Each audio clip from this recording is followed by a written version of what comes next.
Hello, hello, can you hear me? I just, sorry, I had a little bit issue with my audio there. Took me a second to get on. Good evening, everyone. Hello, hello. Hope everyone is well. 1 second, there we go. All right. Good evening, good evening. Welcome back, everybody. I hope, man, these days go by so fast. By the time we finish the next one, we're already on to the next one. Just a reminder, we have 3 more classes left. So we got tonight begins the module 3, which is the final module of Excel. I hope to accomplish this in 2 classes, and then we will have kind of like a wrap up next Wednesday, and that will be a conclusion of this course. So hang in there. Thanks for sticking along on this long journey here. I know I learned a lot, and I hope everyone enjoyed it as well. And okay, so I did send out that email there, and based on feedback, I made sure to include the video link as well to make so everyone who needed to catch up is able to catch up. I guess it depends on the day, how quickly they upload that video, but it looked like Monday night's video was already up. So I hope you had a chance to catch up for those who missed part of the class, and we will jump right into this class. Okay, so if you did have a chance to look over the documents that I supplied for you, let me go ahead and share my screen again. Just give me a second. I will just go through a brief summary of what we're going to accomplish here.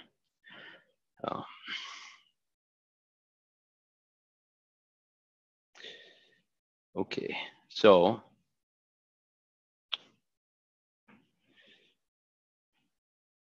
okay, here we go. So I'm looking at page 1 of the tips and notes for Excel. So what we're going to do today is we're going to create a business document that leverages what if analysis, conditional formulas that generate an outcome based on circumstances. So we're going to have some projected sales from a company, and based on how much money they make, we will be able, and based on what they project their expenses are, we'll be able to project how much everything will cost and whether they'll get a bonus or not for that month. So let me go ahead and pull up the finished Excel product. So here is my finished Excel product. If you look at, we'll be dealing with Manola department stores. And like our previous Excel file, it just looks like obviously a regular Excel file. What's so special about this? Just a bunch of numbers. And we have months up here. We got revenue. We got cost of goods sold, gross margin. And okay, fine. On the surface, we have this really cool chart we're going to learn how to do. These are called spark lines, which, by the way, I just used in one of my presentations in my full-time job. And it's actually really cool what you could do there. Then here at the bottom, we have our what if and assumptions. So what we will be doing is making predictions based on what we project is going to happen. So here we have sales revenue for bonus. So if we hit, 1.2, if this company hits $1.2 million in revenue for the month, they automatically get a bonus of $5,000. So that is that's a what if analysis. So let me go ahead and lift the hood on this. So Control Wavy, I guess we have an official name for it. Let me just close it up so it's easy to look at. So now if you see, let me zoom out a little bit. Let me just, so we can close up a little more. Okay, so if you look here, we got the only actual cells that are just typed in numbers, as you can see, is row 4, and that's just the months. And we have the what if analysis, which are digits. Everything else on this page is formulas, which is really cool. And that's really where you want to be in Excel, where You're just putting in the most important information and then letting the formulas do the rest. So if you see here, this is a new cell, a new type of evaluation. You have the if function. So we're going to learn how to use that. Very cool. And also, if you notice, all of a sudden these cells, if you see up at the top there, have dollar signs. What's up with that? Okay, so that also does something to a cell when you put a dollar sign by it. You're telling Excel to do something specific. So that is what our plan is for this course. As well as we'll go over here to our expense sheet. And here we have actually a clustered, it's called a clustered column chart, which shows us a breakdown by month of three of our expenses. We have site rental, marketing, and miscellaneous. And you see both the bar of how high, and you see also the number on top. Okay, so we have a lot going on these two Excel files. And now that we know what we're heading towards, let us jump right in. Again, please, maybe after the class, do take a moment to look at the module and tips, because it will definitely help you just put things in perspective. It will also walk you through a few functions and formulas, how they work, what you should be expecting, and so on and so forth. So with that in mind, let me go ahead and create a new workbook, blank workbook. I'm just going to double click on that. And here I have my blank workbook. Again, I get sheet 1, starts on A1. Okay. Just let me make sure I have all my, okay. All right, here we go. All right, let's begin. A1, we start typing Manola Department Stores, comma, Inc. Manola Department Stores, comma, Inc. period. Okay. Press enter, takes me to the next cell. So I'm at A2 now, and I write 6 dash month financial projection. All right. Simple enough. Now, I want you to move to cell B3. B3. Okay, so I was on A3. Let me, you know what? Let me zoom in a little bit here. I think I could get a good, I mean, for now, I have very little text on here, so I could zoom up to 160 here. Okay, so now I want to be in B3. So again, I could always look at my name box to know exactly what cell I want to be in. I could always just type the cell that I want, B3, and press enter, and it takes me exactly to that cell. Now, I'm going to type January. Now, we spoke a lot about autofill, which we used on the previous 2 modules of Excel. Now, autofill has some already programmed logic behind it that will fill based on a pattern. So what's cool about it is for the months, if I do an autofill, it actually does the months. But hold, before we get in there, what I want to do is I want to angle the text a little upward to make a little more room, make a little more professional looking, apparently, if it's upward a little bit. So I'm going to right click the cell, okay, and I'm going to go down to format cells. Okay, so I'm going to access my format cells. All right, so again, right click on my B3 where January is typed, and I go to format cells. That's what I'm looking for, format cells. And I go to alignment here. So I have number, I have alignment. Now, if you notice here, there is orientation. Okay, so it defaults obviously to a 0-degree orientation. But what we want to do is we want to go to a 75-degree orientation. So I could type it on the bottom here, or I could just drag it up to there, right there, and it's red, so that's like a point. Or you could just type here 75 degrees. You press OK, and voila, there you have it. January is angled at a 75 degrees. So now that I have it at angled at 75 degrees, I'm just going to pull my autofill option and drag it all the way down to June, because we are going for 6 months. And again, if you notice on the bottom right corner of that cell, there's the autofill options here. It defaults to fill series because it is a series. We have the months. Months are a series. You could do that as well.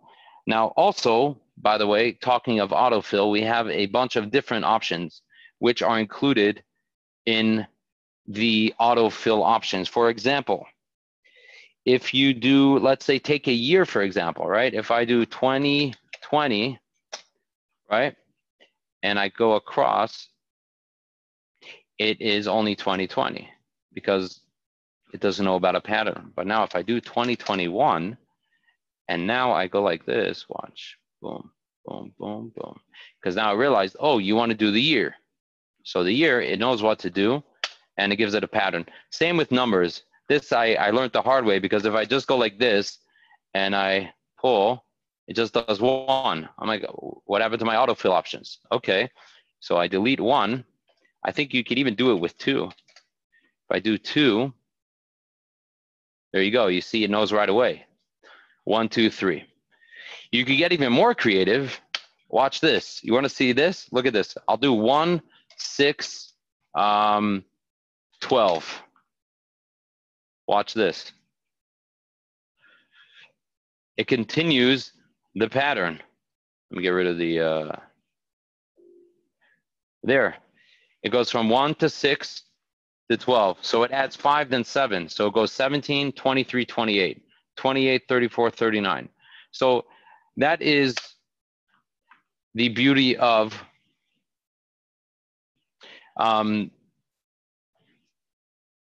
autofill. Okay, so here's a question. You want to know if it autofills ABCs? Let's try. A, B, C. Let's try.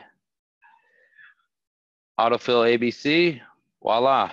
So here, what it did, it went ABC, ABC, ABC. But let's say I want to do the alphabet, right? I want to do A, B, C, D, E, F, G. Let me try something else here. If I go A, B, C, D, does it pick it up? Let me see.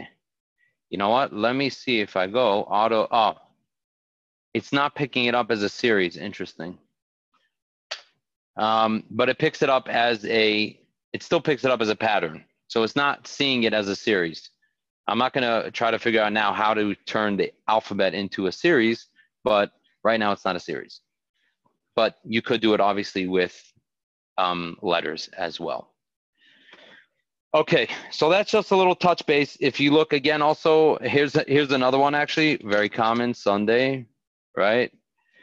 Sunday, Monday, Tuesday, Wednesday, just there you go, days of the week. So especially I know when you're doing, let's say, a chart, or you have, your schedule and you want to do Sunday, Monday, Tuesday, you don't have to sit there Sunday, Monday, Tuesday, just drag it across. Okay. So those are just a few ways. I also included with you a bunch of other creative ways to use, or how autofill could function.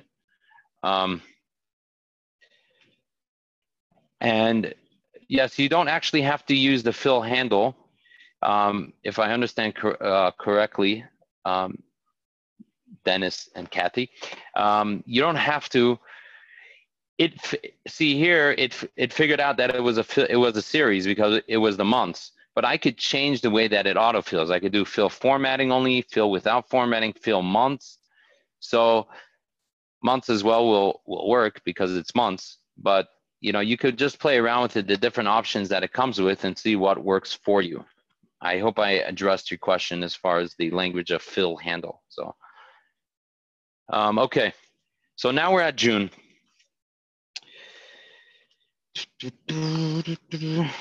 All right, so we are going to increase the width a little bit, because again, this is a funny width, because if I did auto fit on this, right, it would be so thin because it's angled, but I wanted to give it a little more width. So I'm going to undo that. I want to bring this width to 120. Let's go for, I think here they're saying 313.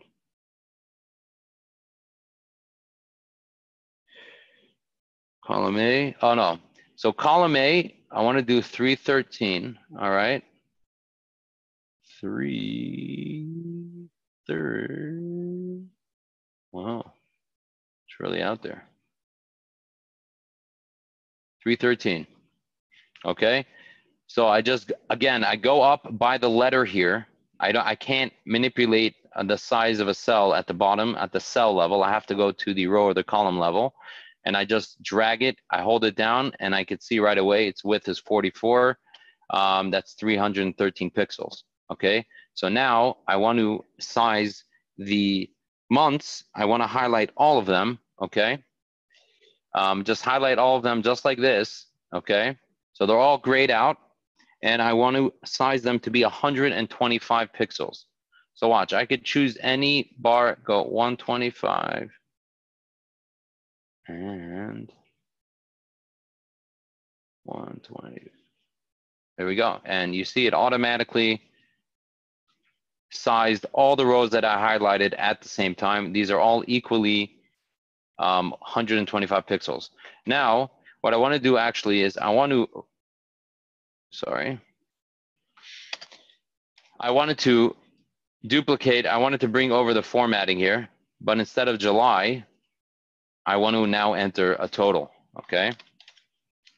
Just type total. So I have my 6 months, and then I have my total. Now again, I want to size this to be 125. So I'm just going to go ahead and slide this over to 125.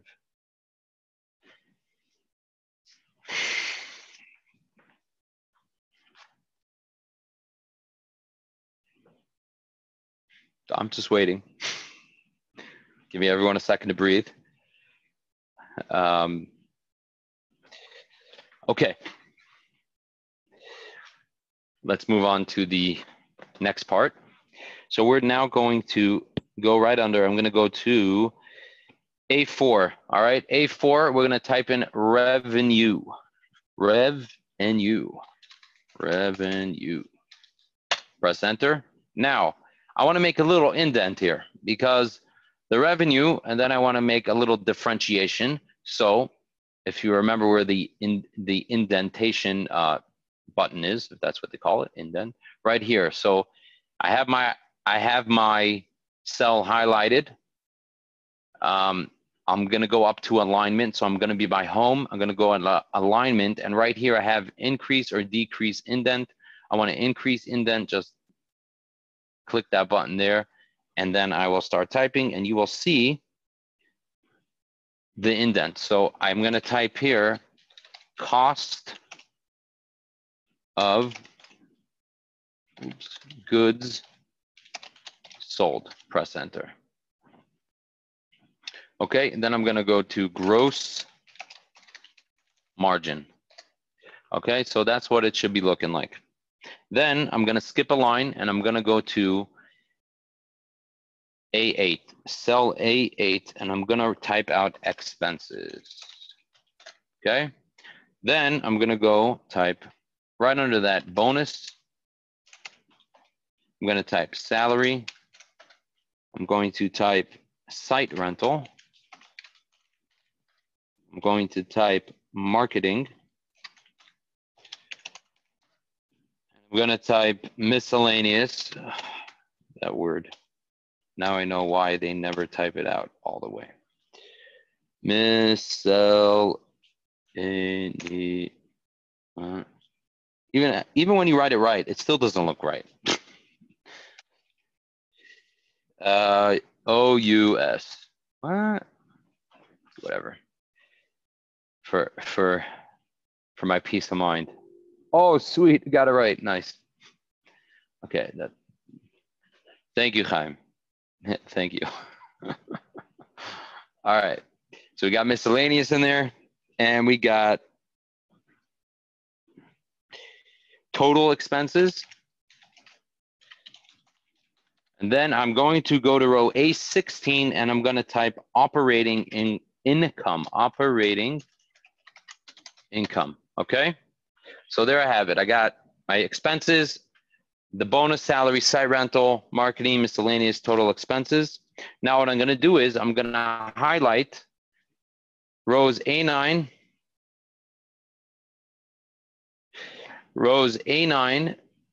to A13, okay?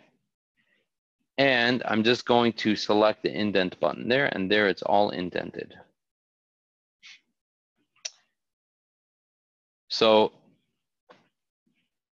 just real quick again, to size, you just go ahead and highlight what cells you want to do. You could do multiple cells at one time, and you just drag by the row or the column up or down, pending if it's a row or a column, and you will be able to size the specific, the row or the size of the cell. Okay.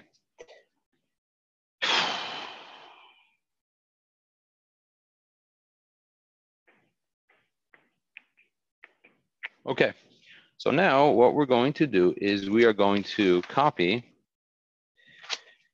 the, oh, sorry, 1 second. Before that, we're going to type in here we're going to go to, yes, row 7 is supposed to be blank. Yes. Yes, correct. Okay. Right under, we're going to be by row A18. That's a tongue twister. A18. A18, I'm going to type what if? It's like reminds my kid. What if? Stop what if, be practical. Okay, what if assumptions. I will show you how to do indents in just a second. I'll show you again. What if assumptions, and I'm going to press enter. Now, I'm going to zoom out a little bit because the data is filling up here. I'm going to do the same. So now my the what if assumptions are based on my expenses. That's how I'm going to project what my expenses breakdown is going to look like. So I'm going to highlight bonus through miscellaneous. So for rows are concerned, I'm going from A9 to A13. As far as categories, I got bonus through miscellaneous. I'm going to press Control C.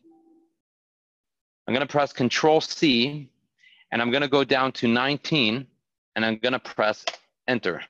Okay? And now that puts that right in there, and it removes the selection beforehand. So now my cells are freed up. Now again, if you wanted to know the indents, indents are right here by alignment. So I have before, after, indents. So just highlight which rows you want to do, and we'll do indents. Okay, so if you're getting a dash, make sure you shouldn't be getting a formula. So I'm not sure why. Make sure you don't have maybe an equal sign beforehand, or what. Just maybe delete everything and try it again. Okay, so Margaret, I hope you got the indent. I'll show the slant words in our break. Okay. Okay, so that is a wrap, and we covered a little bit about obviously the different types of copies that we wanted to do. Okay, but here, what I want to add also, in addition to my what if assumptions, part of my what if assumptions, I want to set a sales goal, okay, to qualify that bonus. So in order to qualify for the bonus, I need to hit a certain sales mark. So I need to make some room here. So I'm going to go under the row, our highlight row 20. I'm going to right click. So again, make sure you are on the row. Okay. Now, in this case, in this situation, you could select the row and you go down. But the difference would be if, let's say, you had data over here, right? Hello. Okay, right? Hello. Sorry.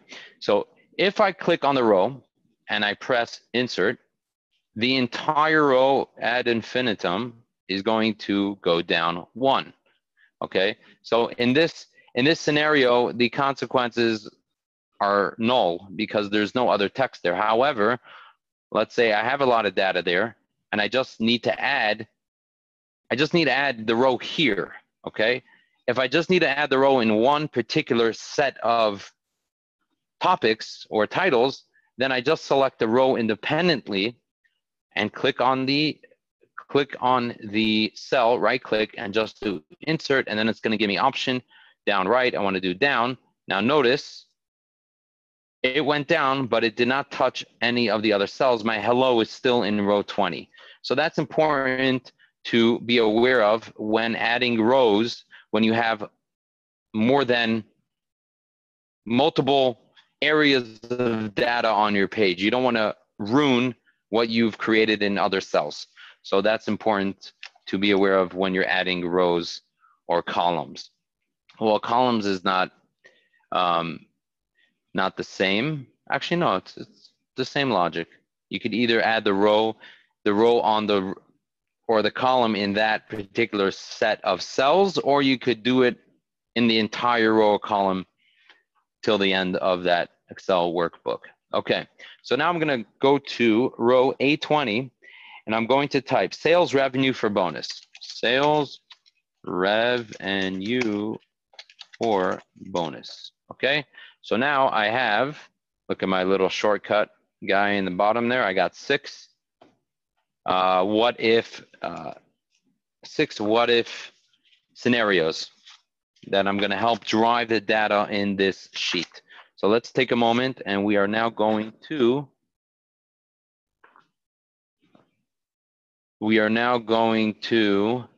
save this. Okay, so Control S, more save options, because I want to make sure I save it in my module 3. And I don't like this view. I like to just go to browse and then Microsoft Excel, module 3. And then here I have the test version, and I'm just going to type here. You could call it whatever you want, but here I'm going to call it SC_EX_3_Manola. Okay. And the authors are Leeds boys. This is their laptop.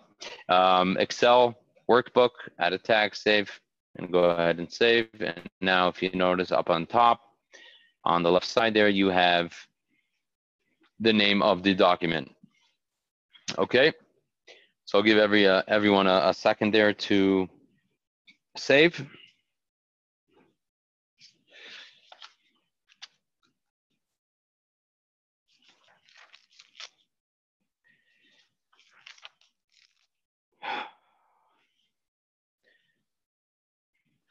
We're gonna go through a few more actions, and then I'll answer some questions, make sure everyone's caught up. Okay. So I'd say another 10 minutes or so, and then we'll take a little break, ask questions, and then we'll continue. Okay. So now I realize that in addition to my what if assumptions, I need to include also there a row called margin, and this would be in row 19, A19. So this time I'm just going to click on the header row, right click, and I'm going to click insert, and I am going to type margin.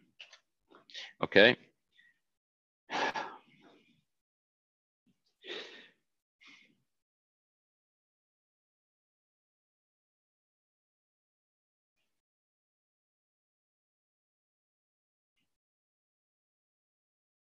Sorry, 1 second.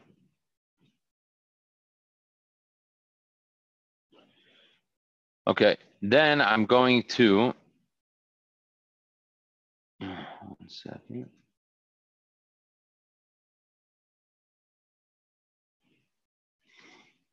Okay, then I'm gonna go ahead and just click that margin there and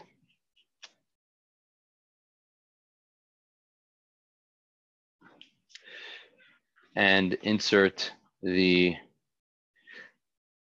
name margin. Another trick I'm going to show you, because let's say I did have already a format here, right? So 1 second. Let me delete this. Delete. Okay, I'm going to do insert. Now, right when I did insert, there was this paintbrush here before I started typing, okay? And these are my insert options. So it defaults to just do a row. But what I want to do is, look, when I click on that, it shows me format same as above, format same as below, or clear formatting. What I actually want to do is format same as below, because I want that indent there already, because I want it to be in line with my categories. So I'm going to select format same as below, and watch, when I start typing, voila, it now has a margin like the cell below. The default copies above. But in this scenario, and in general, you have that option also to select the formatting to be selected from below. Okay, so now we're going to add some numbers, okay? So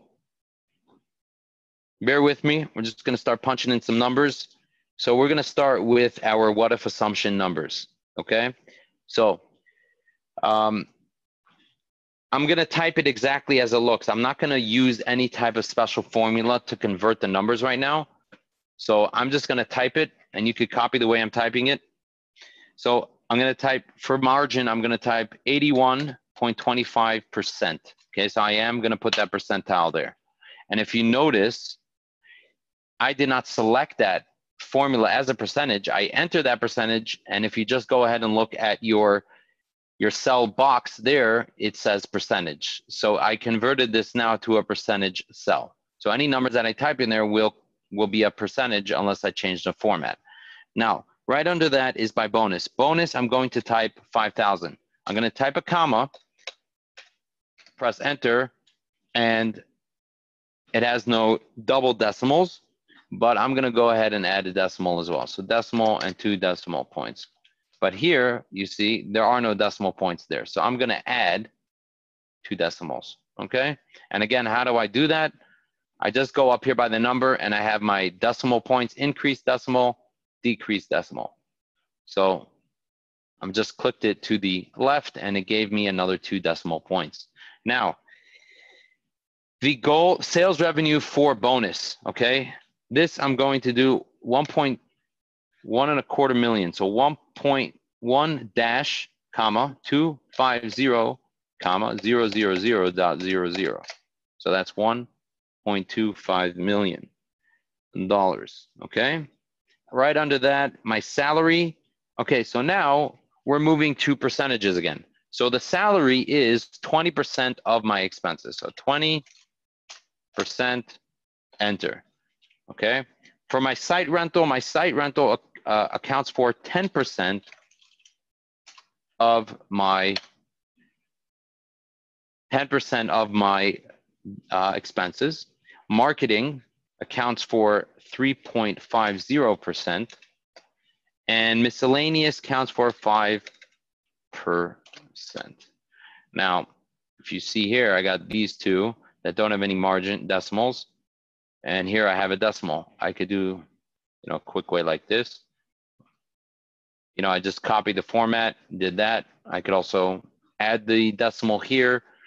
So whatever you prefer, whatever you feel is the quickest way for you. But those are the many options how you could get 2 decimals there. No right or wrong way, just the way to do it. Okay, so now that we have our what if assumption numbers, we're going to now move up to our revenue. Okay, so this is our projected revenue for the next 6 months. So I'm going to be in row 4. Okay, and I'm going to start in January. Our projected revenue in January is 1,470,500.00. Okay, 1.47,500. 1.47 million, sorry. Now I'm going to go over to C4, and I'm going to type 1,186, 600. So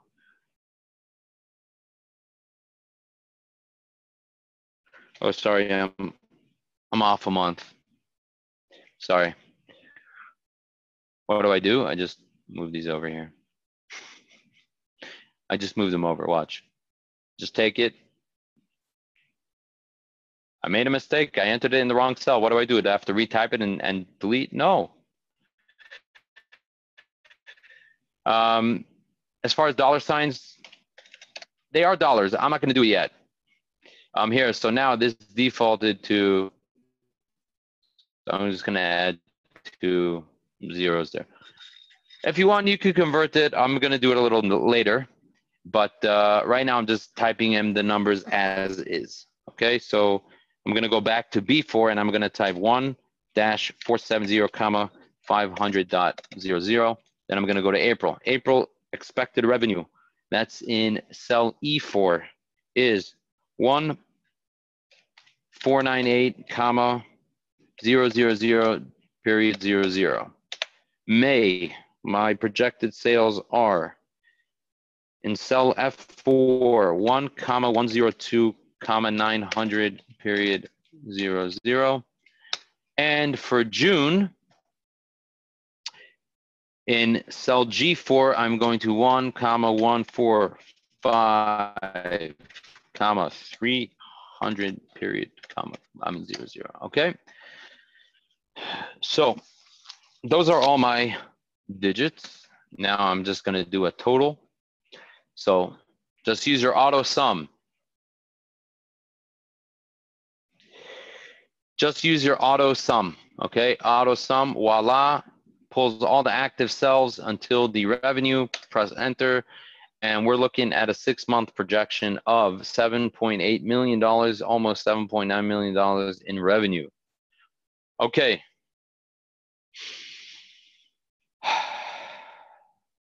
I'm taking a deep breath. You may as well. I'll let those, whoever would like, catching up, and I'm going to look at some questions here. Okay.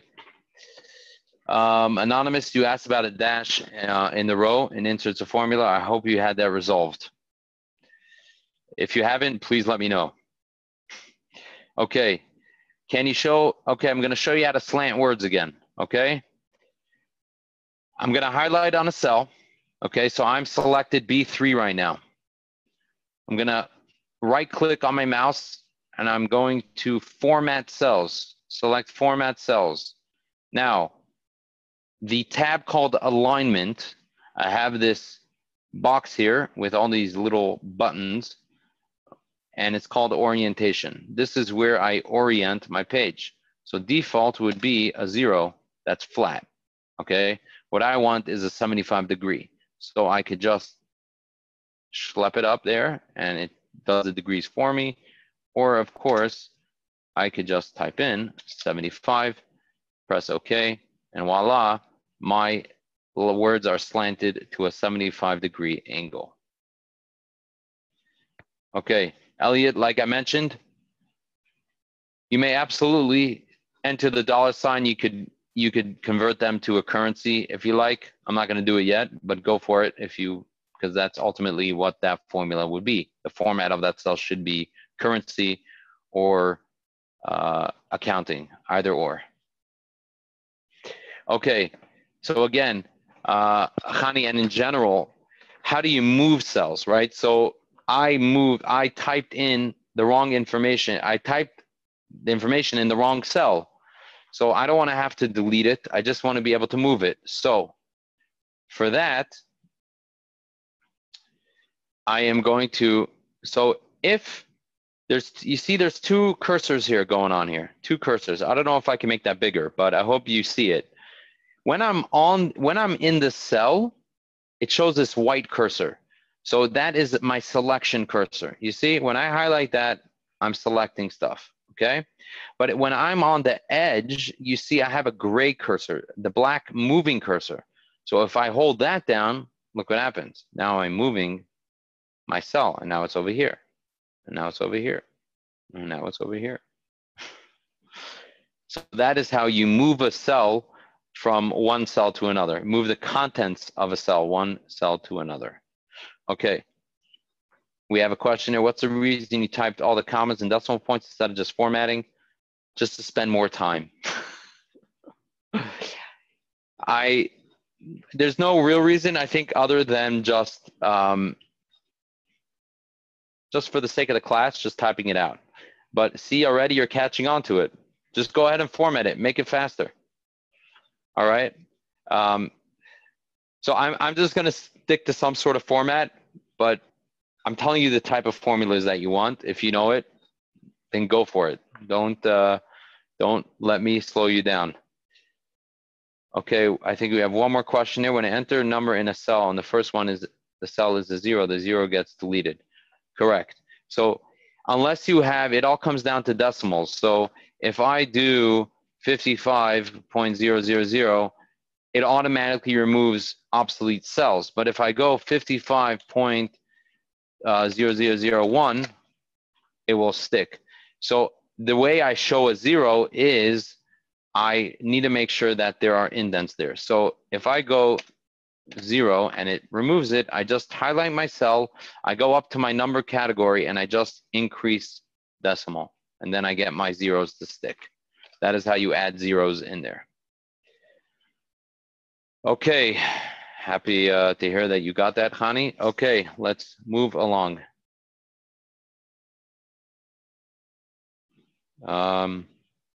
We have one more question here. Jacob, is there any way to get a formula? I'm not sure what type of formula you're looking for. Sorry. Please, if you could be a little more specific, and then I'll be happy to answer you. Yeah. Okay. All right, let's make it happen. So let's make Excel great again. All right. Let us go to H1. Like I told you in the past, I'm all by myself here talking to a computer, and apparently there's right now 35 people on the other side. So I'm hoping you're enjoying this as well. That's what I miss about Zoom meetings and classes. The human interaction. But that being said, let us continue. So H1. Let's go to H1, and this is a really cool formula. Okay, yes, I feel the love. All right. H1. This is a formula. It's called the now formula, okay? But I want to show you it. So I'm going to click on the formula insert function there, okay? And now it brings up, it automatically, as you can see, automatically enters that equal sign because, as we know, equal to Excel means formula time. Let me get ready for a formula. If there's no equal sign there, you could type till you run out of typing, and it will not know that you're trying to type a formula. So that being said, you see, I got to look for it. It's date and time, okay? In the date and time, so select a category, it's the date and time, okay? And what this is called is the now formula, okay? The now formula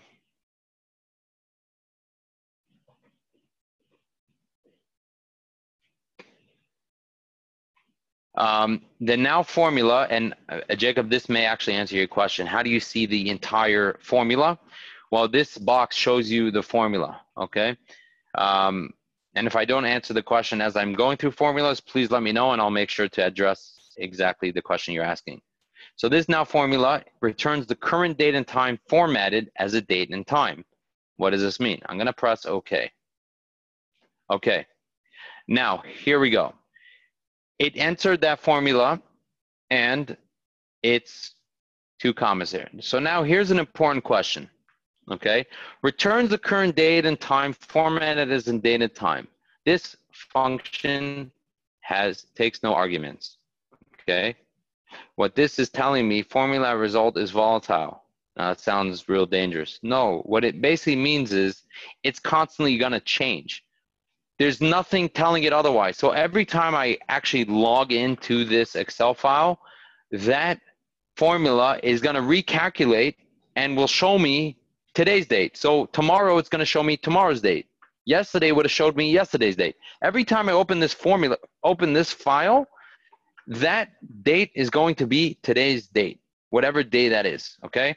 So a formula result equals volatile. It's basically, it's telling me that this formula is not committed formula. It's based on moving parts, and tomorrow, when it checks the calendar again, it's gonna be tomorrow's date. So I'm okay with that. So I'm gonna press now, and there you go, 6/17/2020, 2051. So it even gives me the date and the time, 8:51 of exactly now. But thank you very much, but I don't need to see the time, okay? So if you remember, I'm gonna go ahead and format this date and time now. So I'm gonna go to right click, I'm gonna click on the format cells, I'm gonna move it over here. Now remember, we go to number. The number is the type of cell, and I'm gonna go to date, okay? And for this, I wanna flip it up a little bit. I'm feeling a little foreign, so I'm gonna put the year first, okay? I'm gonna click the year first instead of the American way, and I want the full year there. So I'm gonna click the 2012-314. So that's what it's gonna look like. I'm gonna press OK, and voila, there you have it, 2020-6/17, and that is how that is going to look. So tomorrow when I open this, it's going to be 2020-6/18. And in a week, 2 weeks, 2 years from now, you're gonna open that up. That will be the date that you open that up, okay? So that is a nice little fun formula. And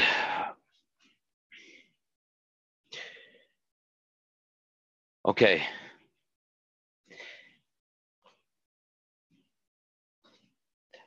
I just want to take a moment to make sure everyone is clear on what is going on right now. Sorry, I'm getting a suspected spam call. I think every call is spam. If I don't have your number on my phone, it's probably spam. Okay, I just want to take a moment and make sure everyone is up to date. They don't have any outstanding questions. Jacob, I'm not sure if I was able to answer your questions. Anyplace Excel show all the formula. Again, in the past, if you double click, you'll see the formula bar here. Also, as if you have a formula, yes, you double click on the formula and you can see the entire formula and what the formula is doing. This is a sum formula, and it is adding up the row B4 through G4. Okay. Now we're going to get into the absolute, relative, and mixed references. Okay, so what I'm going to ask you to do, because I want to show you visually how it works, and then we're going to enter it into this file. And these are fundamentals to creating a formula in Excel. So you could just go ahead. We're going to delete. So while we're at it, I'll also show you how to add and delete a worksheet. Okay, so I'm going to press the plus sign here, plus. Okay, so now if you have the bottom here, everyone with me, you add a sheet 2 here. Okay, now you go to A1. I'm going to zoom in a little bit. Okay, I'm going to click on A1. I'm going to type 1, 2. Now I'm going to do an autofill until 7. Okay, I'm going to stop at 7. Okay, so I have 1 through 7. Then I'm going to highlight B. I'm going to type 11, 12. Then I'm going to autofill until 17. Okay, so I have one row that's 1 through 7. I have the second row 11 through 17. Okay, now I'm going to type here absolute, relative, mixed. Now each of these are going to correspond to the different type of formula I'm typing. Okay, so simply put, we're going to do a simple formula. We're going to multiply a cell by 2. Okay, so I'm going to press equal, and I'm going to type in 2, and I'm going to type times A2. Okay, now I'm going to copy and paste that, and I'm just going to, no, that didn't work, because that already explains my relative and absolute formulas. So I'm going to type it again. Do equal 2 times A2, okay?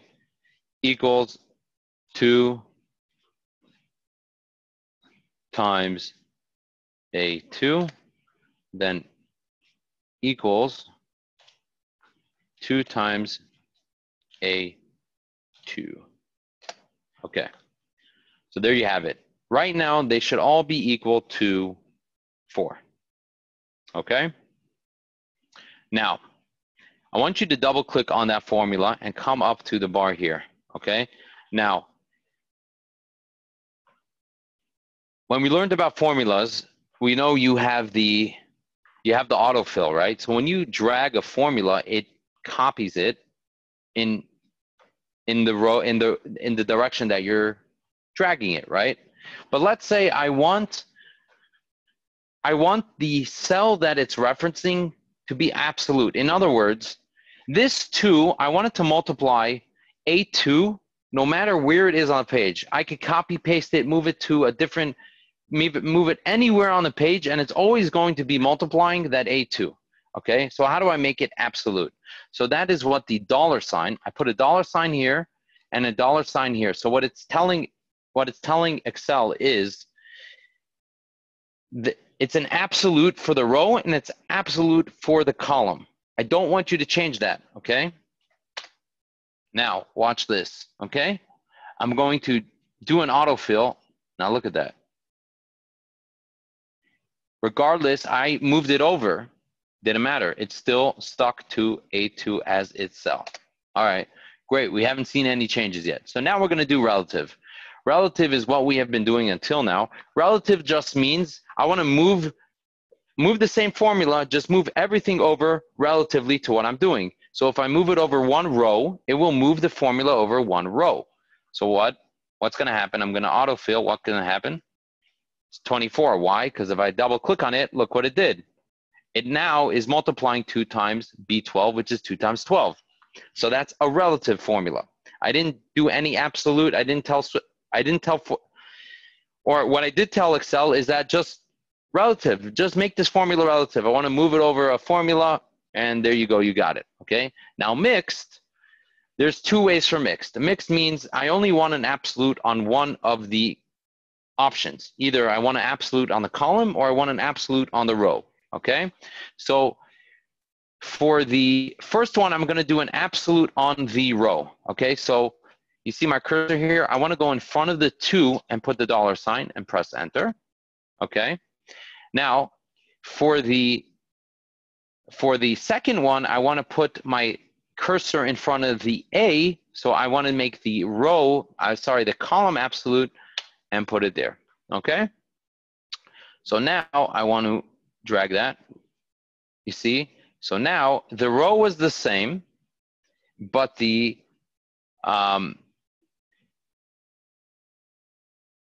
row was the same, but the column moved, okay?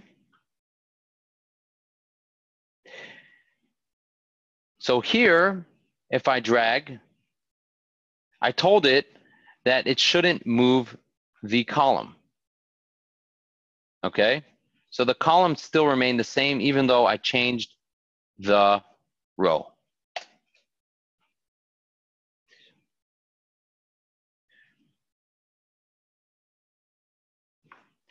Let me just show you what they look like.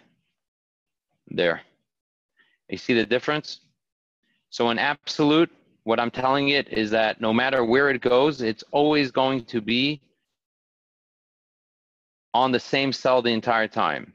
With relative, as I move it over, look, if I schlep it over again, it moves it over again. If I move it over again, notice that the row is changing. It's going from B2 to C2 to D2.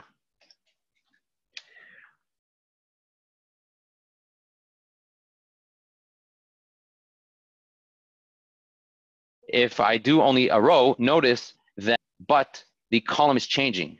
So look, A2, B2, C2, E2, all right? Now here, what I'm telling it is to keep the row solid, but keep the column solid, but change the row. So look, it's still remaining the same column. No, sorry, this locks the row and this locks the column, sorry. Okay, hold on a second. Now let's revert it back. And now I'll show you again. We're gonna do this one more time because now what I'm gonna do is I'm gonna take these, sorry. I'm gonna take these and copy and paste. Now notice the difference, okay? The 4, which was absolute, still did not change its formula. It's still 4. So no matter where I put this cell, it's always going to be pulling the same cell. Here, this is relative, right? So because I moved it over one more, it is no longer calculating anything. It moved over to C3, which there's no information there, so it's not picking up anything. Here, for the mixed, it again moved over to the C. It still kept the same row, but it moved over in the columns. There's nothing there. But for the A, but here, it still kept the same column, but it moved the row. So it dropped down the row. And I could show you this if you copy and paste one more time. So I see only one feedback that someone's having trouble. I guess this is the general. This is a general idea because again, you have the absolute. It never changed no matter where I moved it on the table. The relative is always going to move. The relative is always going to move based on the reference. The mix, depending whether you choose the column or the row. I'll show you the formulas again, but these are what the formulas look like. Okay, so we have one that has double dollars, then you have no dollars, then you got single dollar, and you got one before. Okay, it's okay. This is just a preface to what we're gonna do because we're gonna apply all these skills to our actual sheet itself. So for those who understand, and or in the very least, if you're getting the same numbers as I am, at least you're doing the formulas right. So that's a good start, okay? Why, if you're having a hard time understanding why it's doing this and that, I think when we do it in actual application, I think it may help you better understand how it works in real time. But I just wanted to at least give you some sort of overview of the 4 different ways that you could build out a formula and referencing the cell that it is calculating, okay? So I'm gonna go ahead and delete this page. For those who wanna keep it, by all means, if you wanna keep it for the formulas, I'm just gonna go ahead and delete it, and I will delete it, and it no longer exists, okay? Okay. So now we are gonna start entering our formulas. Okay, so now I'm going to go to B19. Sorry, I don't want to go to B19. I want to be selected in B5. Okay, so I'm cost of goods for January. All right, I'm going to enter a formula here. So I'm going to do enter, and I'm going to select, I'm going to type B4.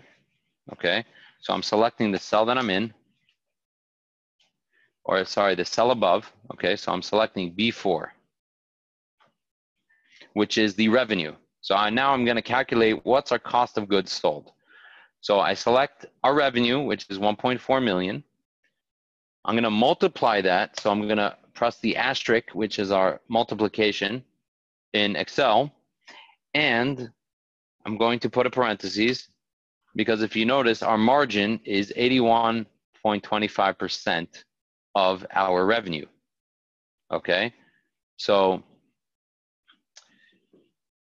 we're making on top of that, so whatever our revenue is, we have to deduct from it 81.25% to give us our gross margin of what we actually made, okay?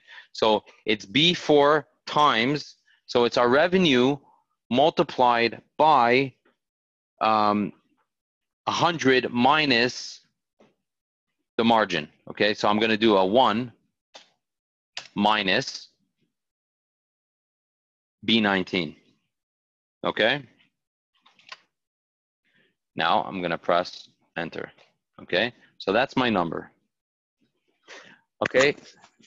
So now we will see in action what an absolute formula means.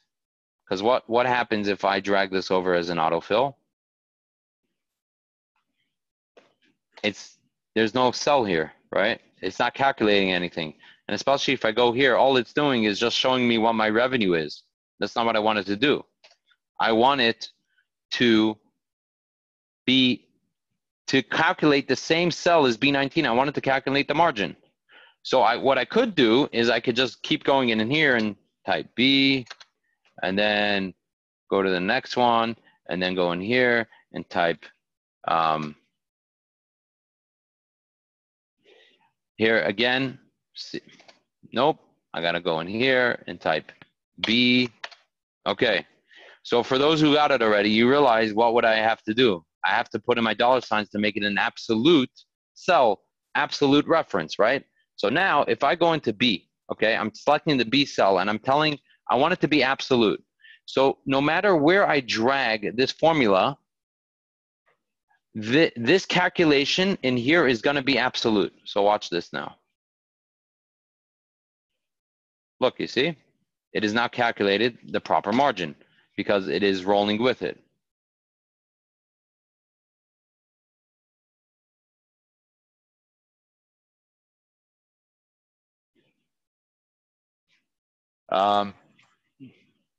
Josh, I'm not sure how you got that number, if it's a -2. All I would suggest is try it again. I'll do it again for you. I'll do it again. So let's go. Equals the revenue times, open parentheses, 1 minus my margin, which is 81.25%. Enter. That's the number that you should be getting. And then I want to make it absolute because as I autofill this formula, I want obviously the reference of the row to change. I want it to change with the months, that it should be calculating each month over as far as the rows are concerned, but the margin should be the same, okay? So if you were to autofill, these are the numbers that you should be looking at.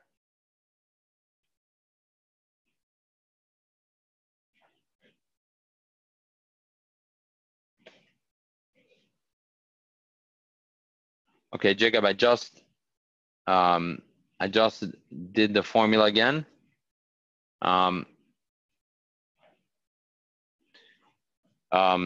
Again, let me know if you want me to do it again. Yeah, Shira, how you show the formulas is Control, and you click the wavy button that's right next to your one, the left side of your one, and that will show you what your cells look like. So these are what my formulas look like. Okay, so you could just double check, and then you just click that again, and it will take you back to your regular number.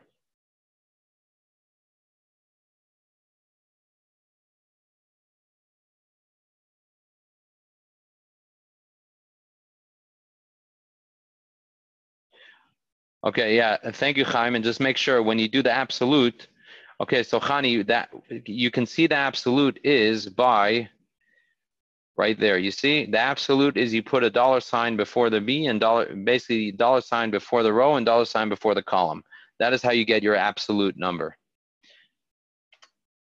So then when you drag your formula across, it will calculate the same cell. It will calculate the same cell regardless of the row that you're schlepping it to. So to the point that if I go down here, it will always calculate that cell no matter where I drag the row, the columns, or anything.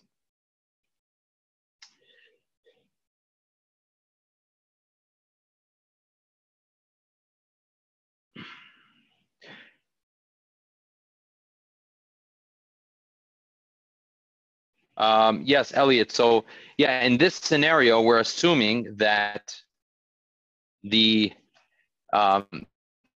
cost is running constant for each of the rows. Yes. So in this scenario, I'm assuming that my margin is going to be the same for all the months. That's why in such a scenario, I would want the constant to be on that margin. Because if I have a fluctuating margin, then that constant wouldn't, that absolute reference wouldn't work, because I would have to change my margin every month. It's going to be a different margin. So again, the application of that absolute would depend on the application of your formula that you're doing.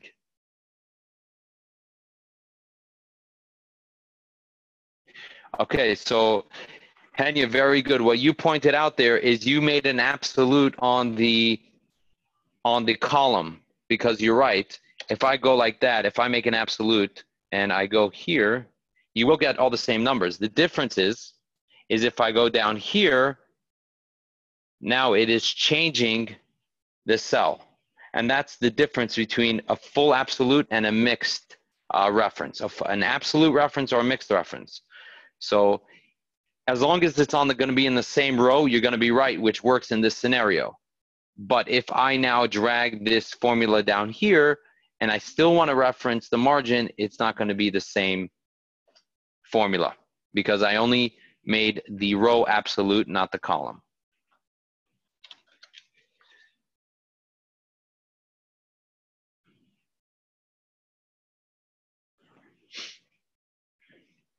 Okay.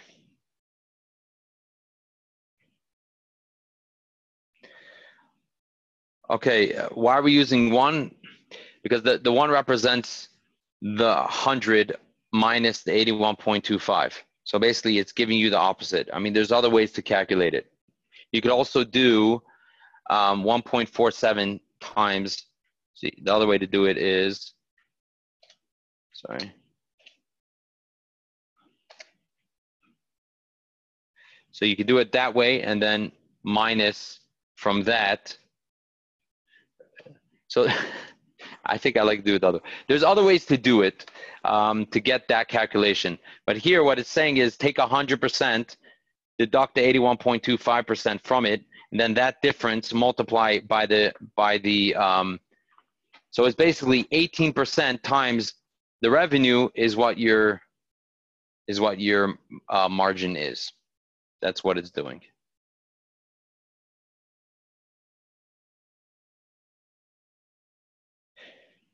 Okay, so Jack, commas in the cost of goods, it's money. So yeah, you can put commas in the cost of goods if you'd like. Right now, it's just the formula. And at this point, we'll go ahead we'll get there. You could do it now, but we'll get there. We'll format the cells properly that they should be in currency. Okay. How we doing?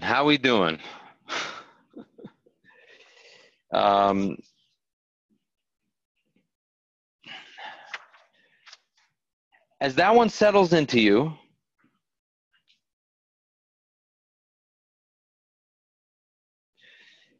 so Chai, to your point, the question is, wouldn't it be easier to multiply by 18.75? Now, in theory, yes, but when you're working with formulas, you want something that will be dynamic, because what happens if I change my margin? What happens if my margin changes to 83 and I multiplied by 18.75? Then my formula is no longer accurate anymore, because the reference has changed. So right now, multiplying by 18.75 does make sense. But if my margin were changed in the scenario, then that calculation wouldn't work anymore because the margin changed, and therefore my margin it shrunk or it got larger. So that's why when you're creating a formula, you want to make sure that it is connected with the cell, that it would be dynamic in the change, and you don't want to put in static numbers there unless that's unless of course that's what you're looking for. But if you're talking about what if assumptions and these types of scenarios where it's volatile, it changes, it's dynamic, it could, maybe you did this whole presentation and then someone says, hey, your margin's incorrect, we're really at an 83% margin. So you would type that in. Now watch this, what happens. Let's say 83%, voila, it just changed all my margins because it's dynamic. Oh, it's like, no, it's 75 margin. And then boom, it calculates all my cost of goods based on that margin. I think it was 81.25, right? So that is why I would suggest when you're creating these formulas to stick to the constant formula, whatever that is. Okay. We're going to keep it simple now. Do auto sum. Gross margin auto sum. Let's go. Let's go. You know what to do. Actually, no, it's not auto sum. See, it's minus. Your gross margin is your revenue minus goods sold. Okay, so go ahead and do that. You know what to do. Minus. I just did sum. You know, minus. So I just do revenue minus cost. Enter. Do autofill till the end. Okay. Now for cost of goods, I don't need a calculation. I just need an auto sum. Because at the end of the day, I just want total. So I'm just going to go ahead. Auto sum. And then I'm going to autofill here. So this is my total gross margin for the 6-month projection is $6.39 million. Okay.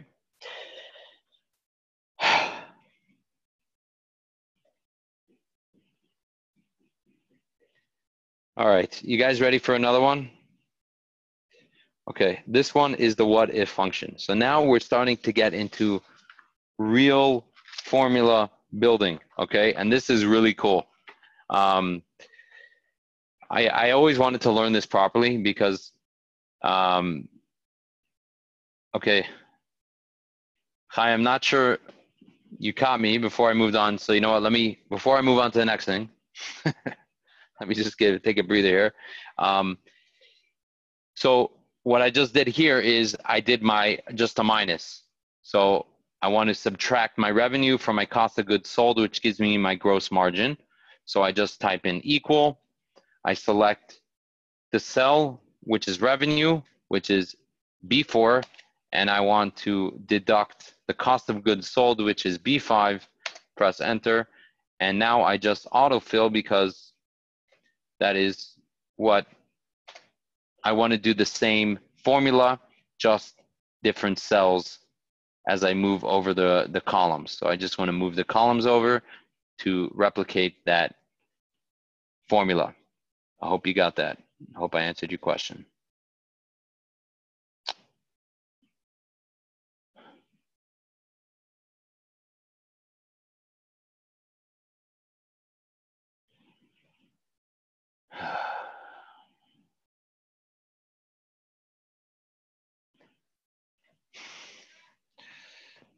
I'm just going to stretch now. Give another minute or two just to let everyone catch up, settle in. Because the next formula, I'm going to spend time on it because it is a lot of moving parts. Okay. Got it. All right. Excellent. Okay.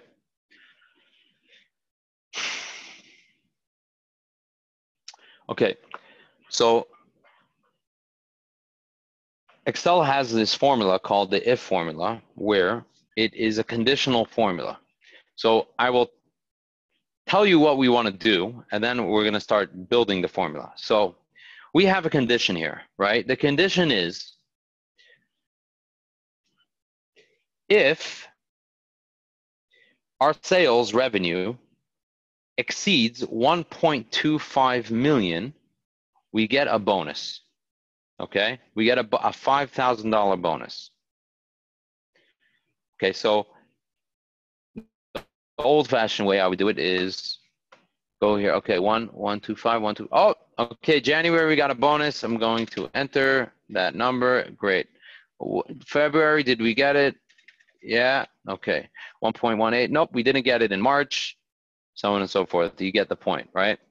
So that may work right now, but let's say you're having the meeting and they're like, you know what? We had such a good year. I want the bonus to be 10 grand. So I would need to go in. I want the bonus to be 10 grand and our sales revenue for bonus is going to actually drop to 1 million. So what is that going to do? I'm just going to have a lot of busy work now because I'm going to have to go through each cell again and update every single one and do all of these calculations, okay? I'm going to miss all these calculations and I'm just going to get stressed out. Honestly, I'm not going to deal with it. So what I want to tell Excel is exactly the conditions. And right now, all I'm really going to tell Excel is referencing cells, okay? So here we go. I'm going to press enter, and I'm going to click on the function, okay? Again, I'm going to be on cell B9. Make sure you're highlighted B9. And I'm going to insert function, okay? Now, I'm going to logical. So in the category, I'm going to select logical category, and I'm going to select the if, okay? Now, an if is checks whether a condition is met and returns one value if true, and another value is false, okay? So if you see here, the logical test, value if true, value if false. Right now, I know when I look at this, if I don't understand what it means, it's better off to be Chinese. I have no idea what it's telling me. Okay, but I'm going to press OK. And now it's asking me to input the function arguments for this if. So the logical test is, okay, the logical test is my point of reference. So my point of reference is the sales revenue for bonus. So that is the cell B21, okay?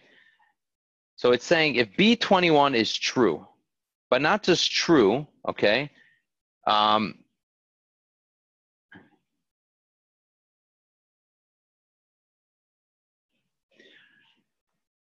want to make sure that the revenue needs to be 1.2 million, but what am I referencing it to? I want to reference the sales, right? I want to make sure my revenue is greater or equal to the bonus. So what I'm going to do, I'm going to get in front of that, and I'm going to select B4, okay? Before the B21, I want the B4. Now I want to tell Excel that it's either greater or equal to B21, okay? Now, the greater or equal to is your greater or equal to button. So the greater, so you have the, sorry. The greater, and the way I remember learning this in class, is the mouth always goes to the greater. So if I want, so B4, and it's greater than, because the mouth is eating it. If it was the other way, then it means it's less than, okay? So greater than or equal to B21, okay? So make sure there's no spaces in between any of it. So greater than or equal to B21. Now I want to make that number absolute, okay? So I'm going to put my $sign in front of the B, in front of the 21. Okay, so now it knows that if B4 is greater or equal to B21, Now I'll just say it in English. If my revenue is greater, if my revenue dollar is greater or equal to 1.25 million, then if it's true, now it's asking me, what happens if it's true? What do? I tell it bonus. And see, if it's B21, which basically it will put in a 5,000 number there. Now, what if it's false? What if my revenue is not greater or equal to 1.25 million? I put a 0 there, and it will generate 0. Okay, so I'm going to press OK. Now watch. You see that? It now generated, it made all those functions here.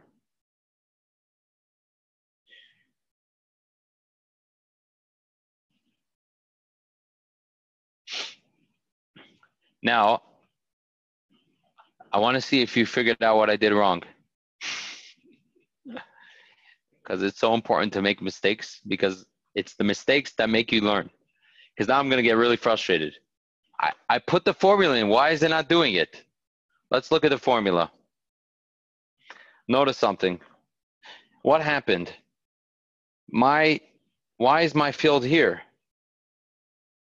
Why is it C20? I need it to be on B20. You know what I did wrong? I forgot to put in my beautiful. You see, Nachman is paying attention. Exactly. I forgot to make it absolute. So I could do an absolute here, but I wanted you to see that because now I could just fix the source problem. So now I need to make the B22 absolute as well. And if you notice, I don't actually need to go into my formula format to modify my formula. I could just go in here in the format and change that to 5,000. So now when I do it, voila, it automatically does all these calculations, and there. So for 3 months, we hit our sales numbers.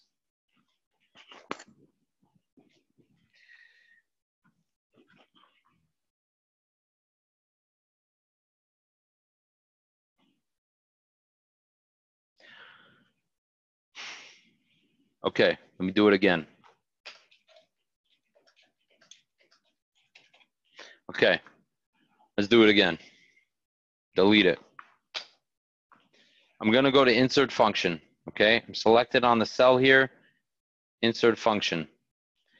I'm going to go to my logical categories, and I'm going to select on if as my function, and I'm going to press OK. When it comes up, it has my function arguments. Okay, once I have my function arguments box open, I need to explain the conditions in which I need it to meet, and whether it meets it, it should generate 1. If it's true, meaning it's equal and it meets the conditions based on the logic, then give me this number. And if it's false, give me this number. Okay, so what I want to check is if the revenue, okay, so my B4, my revenue of that month is greater or equal to 1.25 million, which is in B21. Now, I want to make sure my B21 is an absolute formula, is an absolute reference, because when I move this formula and I'm going to autofill it across the board, I want to make sure that it's calculating the right arguments, okay? Now, the value, if true, so what happens if my revenue is greater or equal to 1.25 million? I want to give them a $5,000 bonus, okay? So now, the mistake I made previously was I forgot to also make this a absolute value as well, absolute reference as well. So as I drag my formula as an autofill, it will constantly, it will make sure that it is referencing the same value throughout. Now, what's the value if it's false? In other words, if our revenues do not meet or exceed 1.25 million, it's a 0. Press OK, and there I have it. It met the criteria. I could double check it even. See, it's 1.47 million. It's more than 125. I get my $5,000 bonus. And as I drag this across, it should be correct. Hope I answered that for you.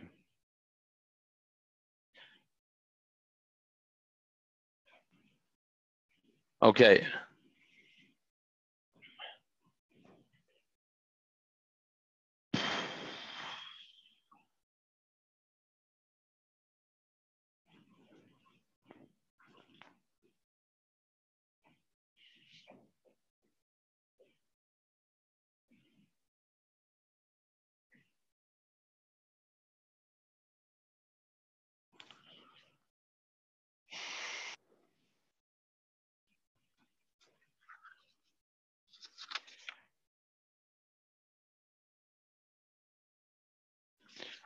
Let's get through the next formulas, and then I want to show you, as kind of like a bonus, how to make multiple conditions, okay?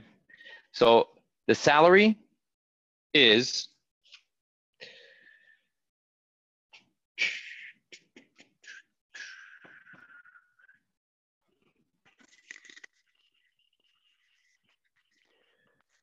so now for the remaining formulas, what I need to do is I need to multiply the revenue by the percentage of each of my expenses, right?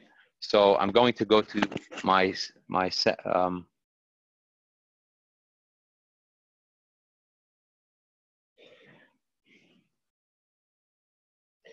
I'm going to go to my salary. I'm going to press equal.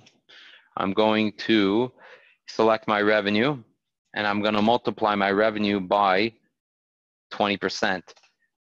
But I got to make sure that it's absolute, because as I autofill this formula across all the columns, I need to make sure that it is always referencing the 20%. Okay, and same thing I'm going to do for the site rental. I'm going to equal, choose my revenue, multiply my revenue by 10%, which will give me my site rental total projection, and make sure that I have my cursor in my cell before I make it absolute. And again, with marketing, I'm going to equal. I'm going to select my revenue. I'm going to multiply my revenue by 3.5%. I'm going to absolute, and that is 3.5%. And my miscellaneous expenses is at 5%. Select my revenue, multiply by my 5%, and I will make sure it's absolute. And then I will go ahead and drag all this across.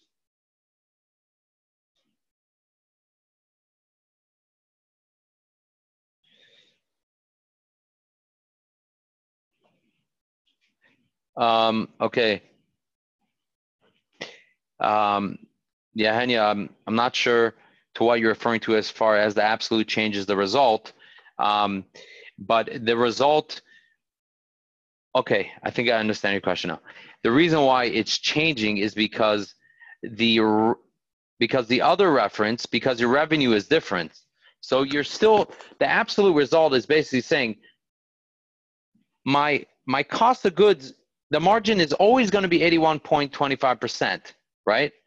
That's my margin, but it's going to be a different number because my revenue is different. So if my margin is 81.25% from 1.47 million, it's going to be a different number than if we had a revenue of 1.186 million.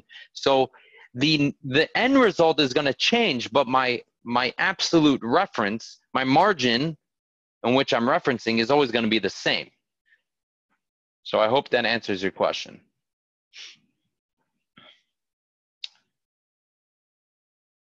Okay, Anonymous, I think I showed how to do absolute a few times since you asked that question, so I hope I answered that for you. Okay, so now I want to finish up the basics, the coloring, and then I'll show you a double layer, a double condition on the if, which is very cool. So first, we're just going to go ahead and obviously add up all our auto sums here. Okay, so our auto sum our expenses. We'll go ahead and drag that across. So I don't need any absolute because all I'm doing is I'm just adding up my expenses. Every month is different. And then I will obviously then auto sum on my total. So what's my total bonuses I'll be giving out that year? What's my total salaries, and what are my total expenses for the year? So all those are auto sums. Okay, so again, the total expenses is just auto sum.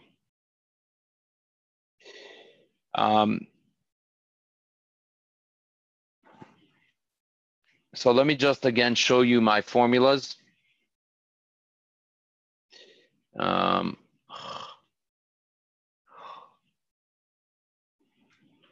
Here's my formulas again. I do B4, so I'm going to multiply my revenue by the salary percent, which is 20%, and I keep that absolute formula. For the site rental, again, I multiply my revenue by my site rental percentage, and so on and so forth. So I am locking that in to make sure that it's absolute. So when I do perform my autofill for that formula, it will generate the proper, where is it? What did we do here? 335, what was it?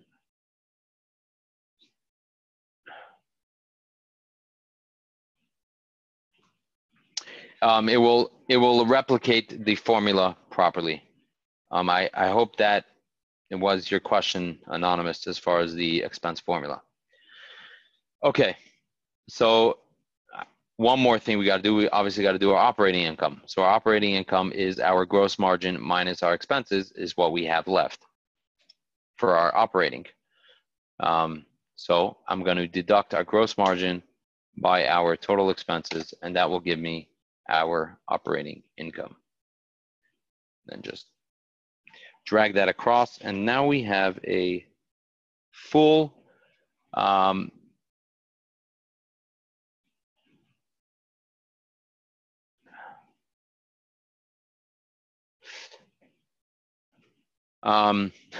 okay. Okay, how do you change to show all the formulas? Again, look, control and the wavy shows the formulas. So again, for my formulas, again, I'm looking at, for my operating income, I'm deducting my gross margin by my total expenses.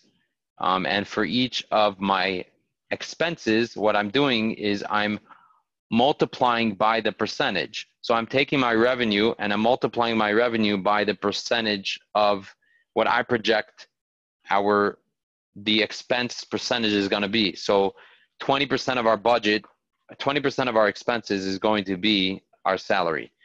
10% of our expenses is going to be the site rental. So I don't know what it's going to be.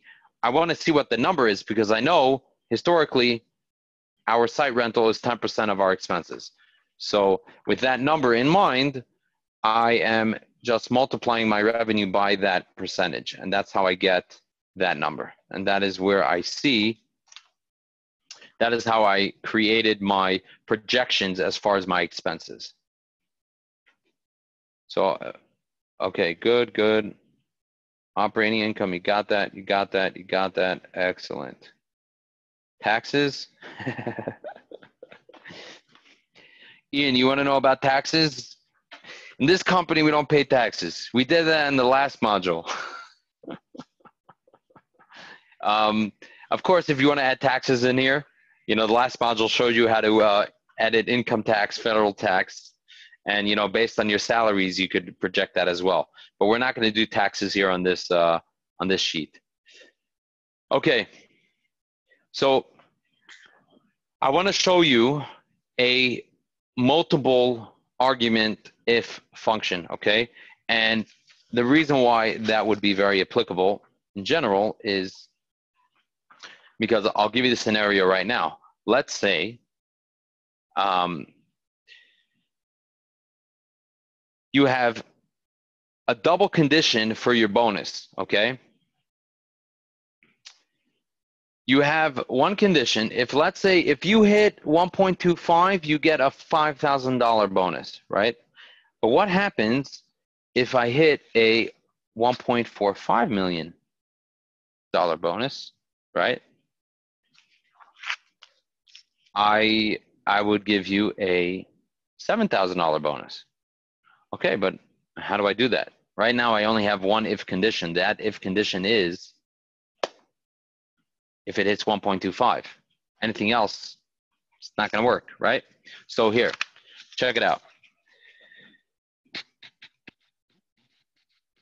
I'm just trying to think the easiest way. There's a bunch of ways we can do this. Okay, so one I could show you based on a reference. Okay, so let's say, so I'm going to type in here. I'm going to type in the bonus. I'm going to do 7,000 here. So this is my bonus 2, and then I'm going to type 1450000. Okay, so these are my points of reference, and I like how these formats are, so I'm going to go and type those in. Okay, so now I have 2 new cells here. So I have 2 bonus rows. I have a bonus 5,000 and 7,000. I have sales revenue for bonus. I have 1.25 and 145. So now I have two logical arguments here. Okay, so this is what I'm going to do. I'm going to select on my argument here. Okay, so now I have already this if button. Okay, so I have this scenario. So now what I'm going to do is I'm going to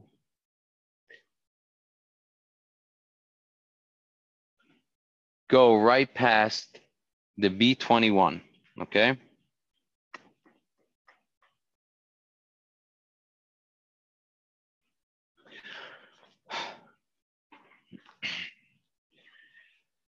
So the logical test is, I'm going to go right past the first logical test. So my first logical test is, bear with me, is if my revenue is greater or equal to B21, which is 1.25 million. Okay. Now I'm going to go past, I'm going to enter a comma again, and I'm going to type if. Okay. So now what I'm doing is now I'm adding a new logical test to this. Okay. So now I'm doing if, and I'm going to now do open parentheses again. So now I have created another logical test in my already overall logical if analysis. Okay. So if B4, if my revenue is equal or greater to right now B21, 1.25, I have, it goes now to 5,000. But what I wanted to say is this: if, in addition to that, if B4, okay, so now I'm going to select revenue again.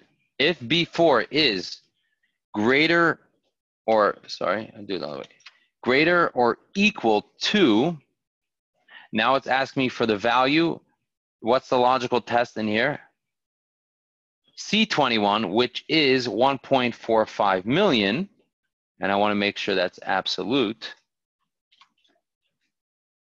Then value if true. I want it to be a $7,000. Now I'm going to do a comma, and I want to do that. Oh, sorry.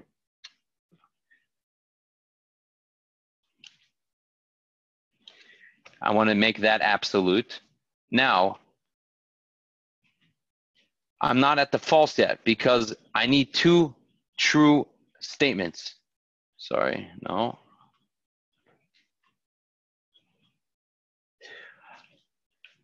You see what I did there?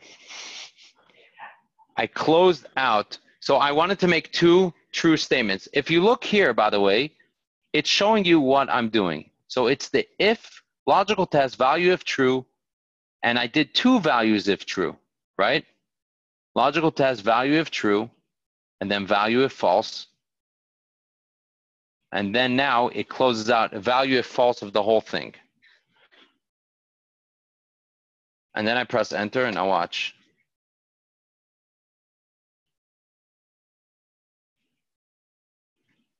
So now apparently everywhere where I generated, I don't have any in between. Now let's say I want to say, you know what?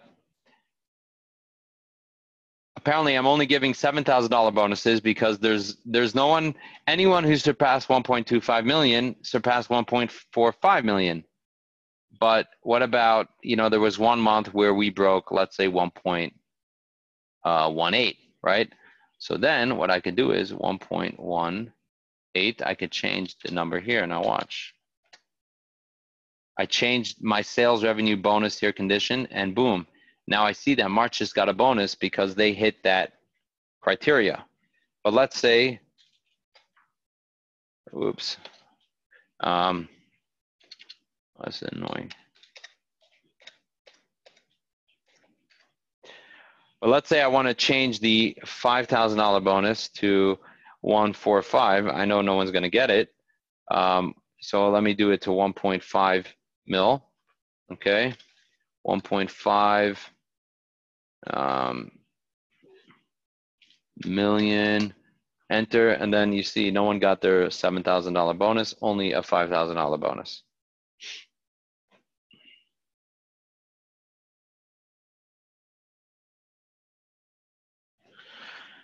Okay, let me show you the formula again. It's a big one. You see that? Okay, so again, you're making two arguments here. You're making a double if argument. The first argument is if B4, which is my revenue, is greater or equal to my sales revenue of 1.25 million. That's the first argument I'm making. Now I want to tell Excel that I want to make a condition on top of that. So my first condition is if I hit 1.4 million, if I'm greater than 1.25 million, I get a $5,000 bonus. But I want to add a condition to say, in addition to that, if my revenue exceeds 1.5 million, I want to give them a $7,000 bonus, right? So here it has, so it's double. It says, first, this condition is met, and also if this condition is met. Then if this condition is met, then I get if the condition of 1.5 million, I get a $7,000 bonus. And if not, I get a $5,000 bonus. And if neither of those conditions are met, it comes now to 0, which is my false statement. So if my logic is false, then it goes to 0.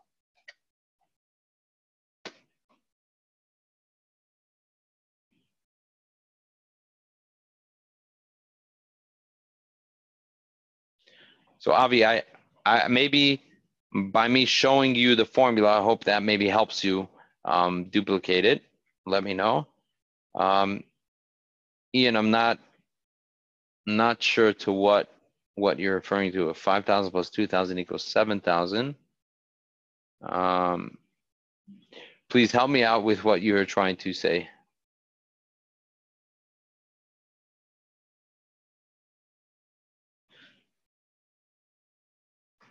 Okay, great. I'm happy, Avi, you're able to figure it out. By the way, please, I really, please let me know if you get it.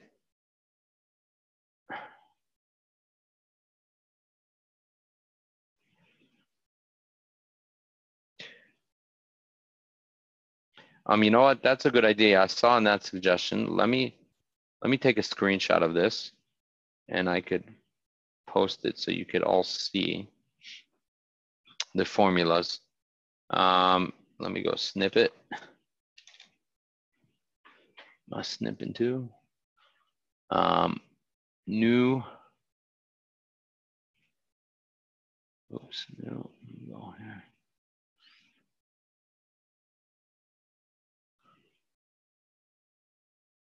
Okay, I'll save that for later.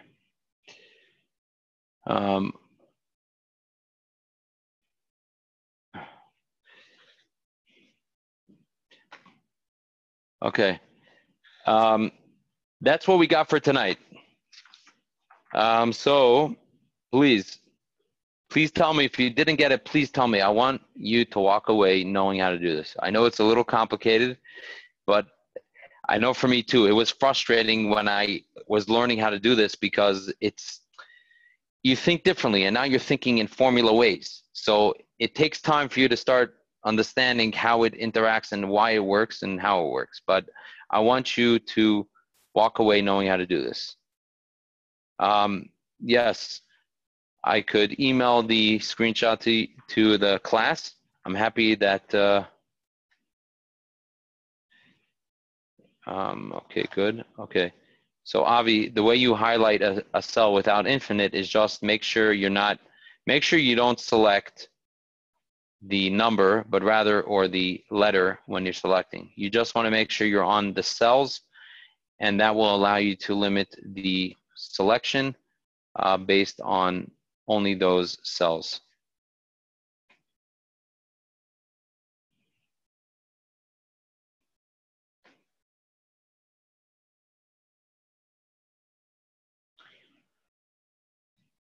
Okay.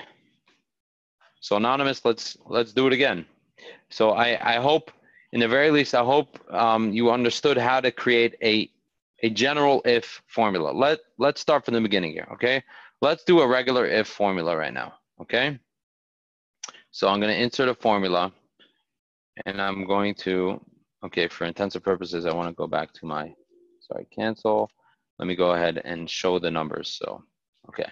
So I'm going to do a regular if formula right now. Okay, I'm going to go to insert formula. I'm going to select my if parameters. Okay, so now it's asking me for a logical test. So the logical test is, the conditions are, if our revenue is over $1.25 million, then we get then we give a $5,000 bonus. Okay, so I need to make sure I select the right cells that represent that. So my revenue, I'm going to select my revenue B4.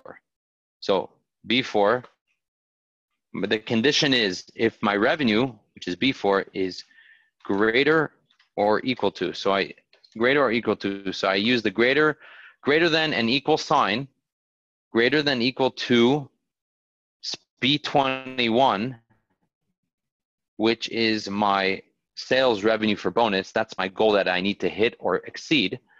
And I want to make sure that that is an absolute value, because when I drag over my cells, I want to be consistent. Okay, so if it's greater or equal to 1.25 million, then value if it's true. In other words, if that statement's true, then I want it to give a $5,000 bonus, which right here you see is 5,000. I want that again to be an absolute reference. Okay. Then if it's not true, if it's false, then I want to give it 0. Then that we're not getting any bonus for that. Press equal, and there you go. It automatically generates, does the calculations, and it generates that. Okay.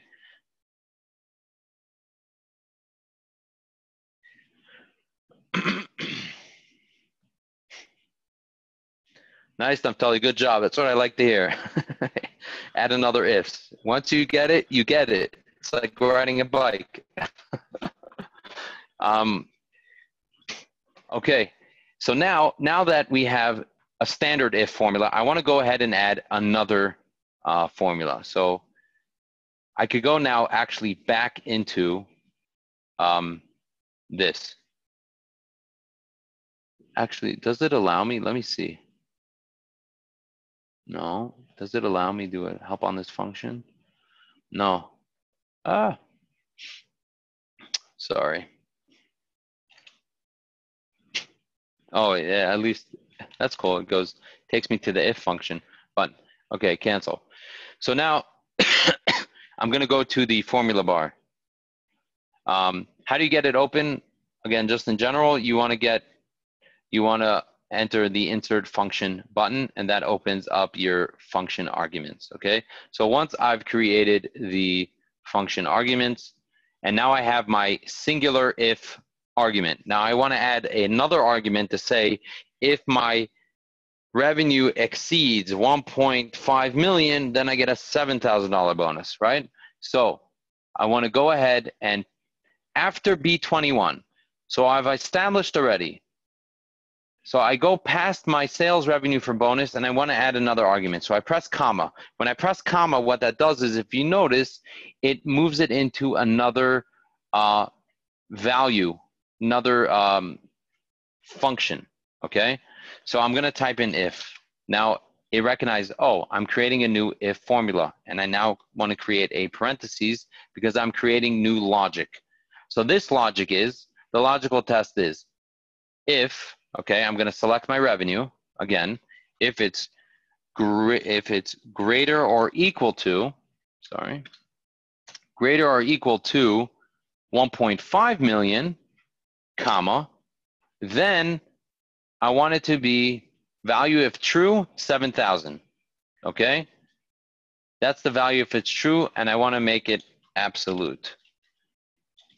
Now, I keep this value here because B20, because I still have this value as well, because if it's a double condition, if I exceed 1.5, I get a $7,000 bonus. If I exceed 1.2, I get a $5,000 bonus. But what happens if it's the value, it's false? So I want to close the parentheses and let Excel know that that's where my if argument ends as far as true, and then I keep a comma and 0, and there again, now I have that formula. So now if I were to change 1.5 to 1.4, then voila, all of these now changed to that logic. Oh, because I had already done the multiple arguments there.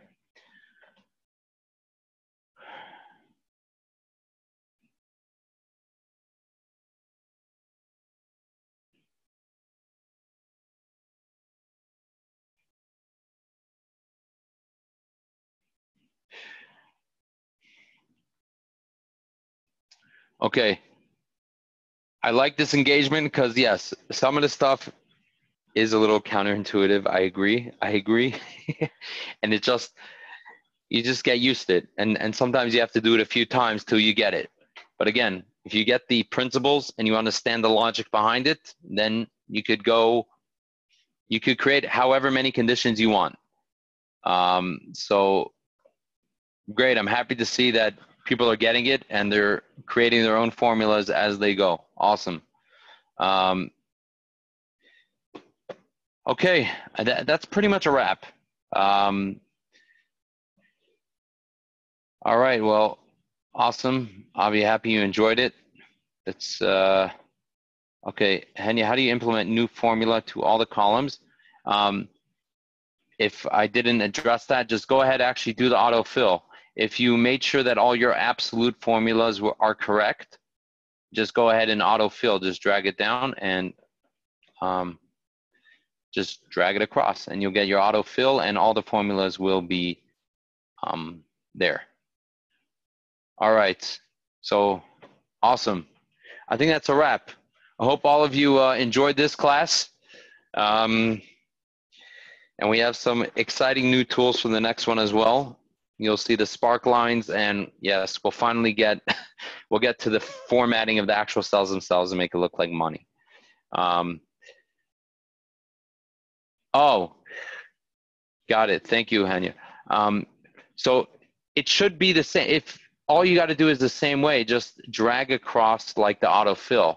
So as long as you made sure that the cells that needed to be absolute are absolute, then it should replicate the formula all across. So just go ahead, you do it in one cell, drag it across, and you'll get it across all the cells.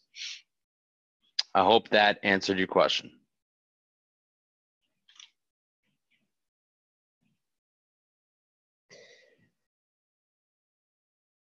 All right, you're welcome. You're welcome. I think anonymous, I think I forgot to select your questions as I answered them, but I think I addressed them. Yes, thank you, Nachman, for making sure the sales revenue is absolute. Well, the revenue shouldn't be absolute because the revenue changes every month, but the rest of the formulas need to be absolute. Okay, I believe we answered that. Can you change it back so we can see your final numbers? Yeah, done. Done. Okay. I think that's a wrap. No? All right.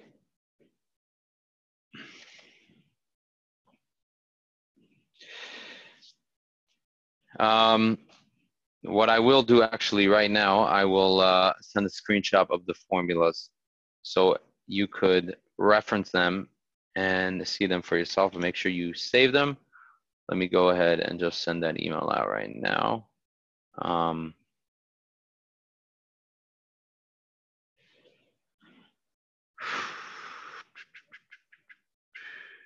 Let's see here.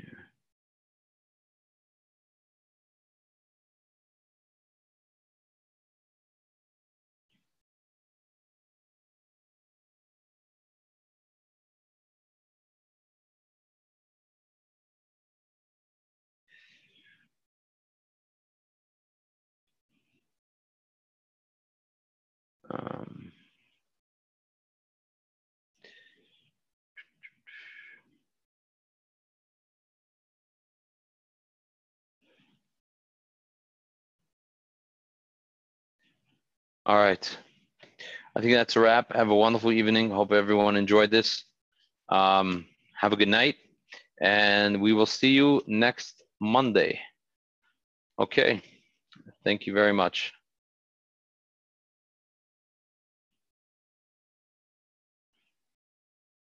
Okay, I see Nach, when you squeeze in a question there, I'll take it, because it's possible because it's just replicating because all your other cells are also doing auto sum by the row, but you could also just do auto sum and then it will flip it to the column. So it's just the reason why we do it one way than the other way. It just sometimes just look at how the other formulas have been are functioning around the other cells, and then you may realize why Excel decided, oh, that's the way you want to do it. So sometimes a cell will assume you want to do it a certain way based on the previous formatting of a cell.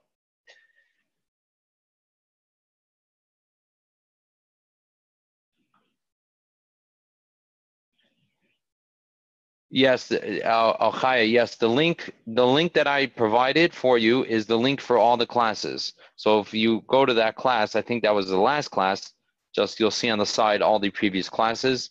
And I usually they're uploaded within 24 hours. So you should have anyone who wants to catch up or review this class, you definitely should have time over the weekend to do so.